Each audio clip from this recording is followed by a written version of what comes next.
New Zealand is a pioneering nation in establishing marine reserves to protect ocean life. Public support led to the Marine Reserves Act in 1971.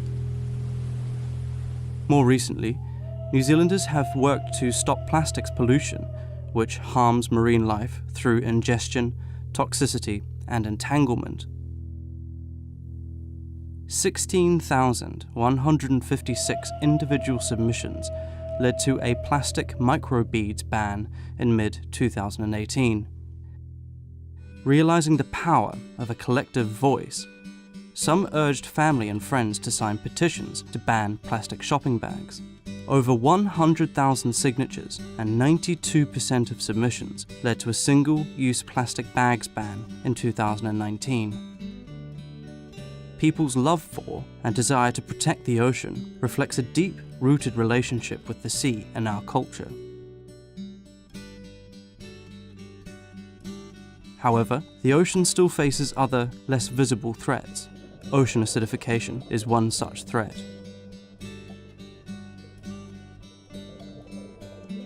Chemical reactions between seawater and carbon dioxide causes the ocean to become more acidic. We can't see it or even taste it, but scientists have documented its increase in New Zealand waters.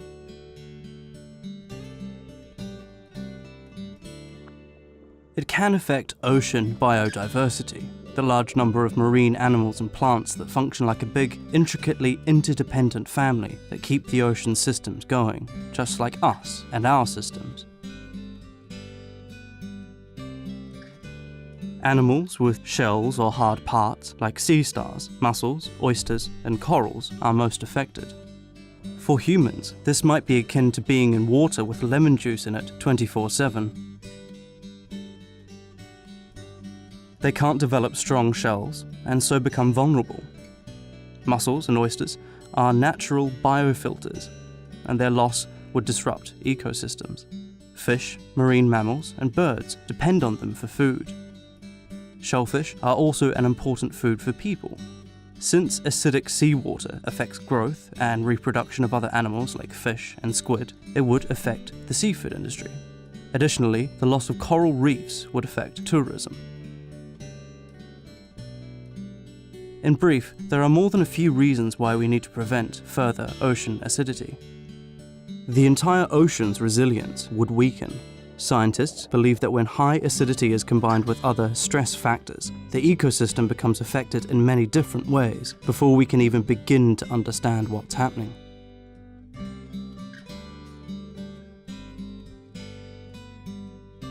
Ocean acidification is a problem we have collectively contributed to through carbon dioxide, which also contributes to climate change.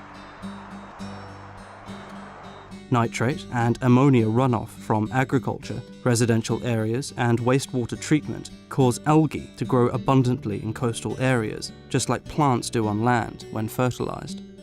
When algae die, they decompose, increasing carbon dioxide levels in the seawater, making it even more acidic. To prevent ocean acidification, people need to act collectively now.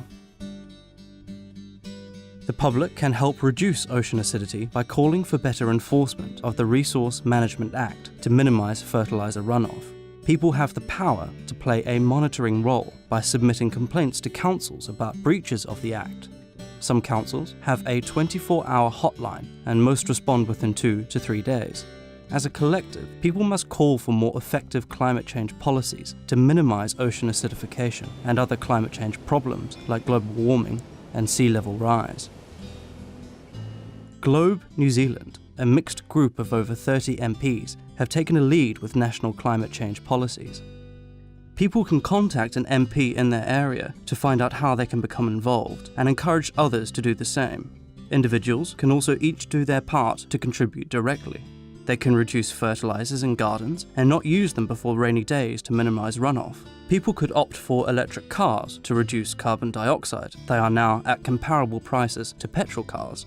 Information is available on www.electricvehicles.govt.nz.